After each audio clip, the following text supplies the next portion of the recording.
सत्य के साथ कि सहारनपुर या जगह से भी इन्होंने लोग बुलाए अगल बगल खड़े होकर के भाजपा गई गई गई। ये अपराध फिर भविष्य में रुक नहीं सकते हैं, इनकी चेन बनती चली जाएगी।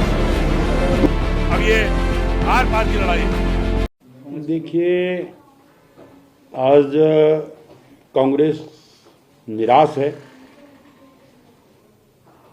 कांग्रेस हताश है। कांग्रेस के पास आज कोई मुद्दा नहीं है। सरकार से धामी सरकार काम कर रही है हर क्षेत्र में,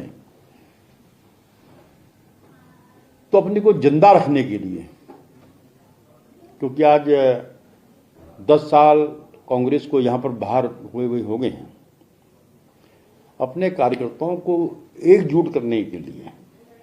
अब देखिए, इन्होंने शायद 11 बजे का टाइम दिया था और 1 बजे तक इंतजार कर रहे हैं कि कार्यकर्ता आएंगे। तो आप कल्पना करिए कि पार्टी की क्या स्थिति होगी, क्योंकि जब हम विपक्ष में थे हम भी धन्यवाद करते थे और अभी तक इनके लोग नहीं आ पाए हैं। बताया गया कि सहारनपुर या जगह से भी इन्होंने लोग बुलाए हैं, तो इसलिए ये कुछ हासिल होने वाला नहीं है। ठीक है, एक दिन की अखबार की खबर जरूर बन सकती है कि इन्होंने घेराव किया। मंत्री जी, एक बड़ा इम्पोर्टेंट सवाल है कि देखिए, पहले आपस में तो हिसाब किताब कर, भारतीय जनता पार्टी से लड़ने का नौबत तो तब आएगी। आज जो कांग्रेस की स्थिति है, हर व्यक्ति अपने को बड़ा नेता मानता है, दूसरे को मानने को तैयार नहीं है।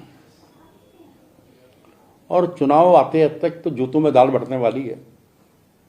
मंत्री जी, जिस तरह से ये जन भावना का सैलाब है, एक जबरदस्त तूफानी सैलाब है।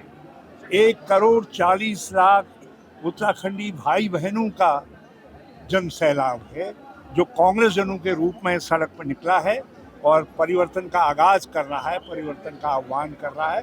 और जनता कह रही है अगल बगल खड़े होकर के, भाजपा गई गई गई। देहरादून में जो भी मर्डर हुए हैं, तो अगर हम देखें तो ये भूमि से संबंधित मसले हैं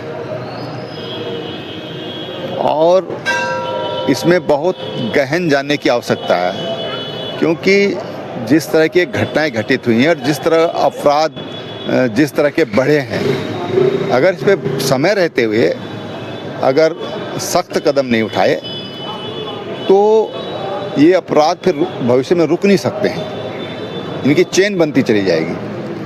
दूसरी बात यह है कि देखो, भूमि संबंधित जितने भी विवाद हैं ये राज्यों से संबंधित होते हैं।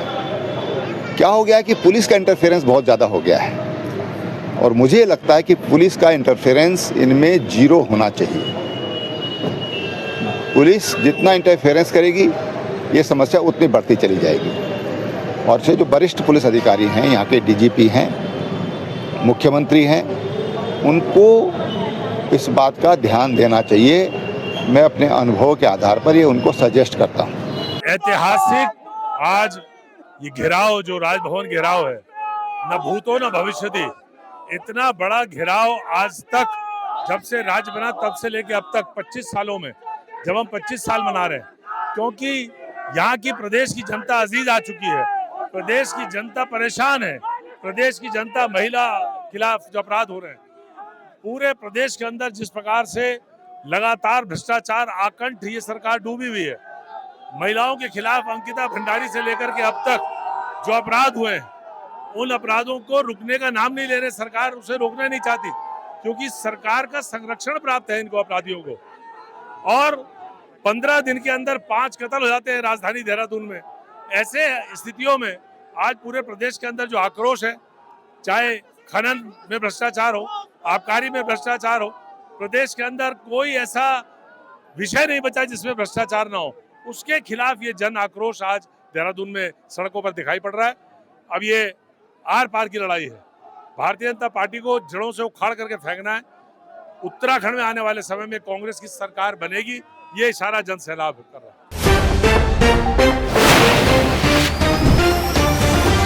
सत्य के साथ।